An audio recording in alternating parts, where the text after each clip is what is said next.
তো আল্লাহ বললেন আফালা ইয়ানজুরুনা ইলাল ইবলি কাইফা খুলিকাত, উটকে কিভাবে আমি তৈরি করলাম এটা একটু দেখতে পারে না ওরা? আরে উটের দিকে তাকালেই তো ওরা উটের মালিক আমি আল্লাহরে খুঁজে পাবে।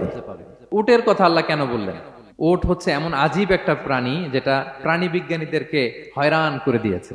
আল্লাহু আকবার, আপনি অবাক হবেন উটের যে ফিচার আল্লাহ তাআলা দিয়েছেন। মক্কার লোকেরা উটের গোশত খাইতো, উটের দুধ খাইতো, উটের চামড়া দিয়ে দ্য ফাইনেস্ট লেদার তারা বানাতো, উটের উপর মাল নিয়ে বোঝাই করে এক প্রান্ত থেকে আরেক প্রান্তে পাড়ি দিত, নিজেরা উটের উপর রাইডিং করত।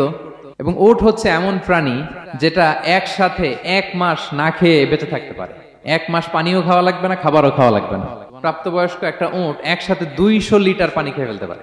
এবং উটের পেটের ভিতরে একটা স্পেশাল ওয়াটার চেম্বার আছে, ওই চেম্বারে রেখে দেয়, যখন লাগবে ওইখান থেকে নিয়ে নিয়ে বেঁচে থাকে।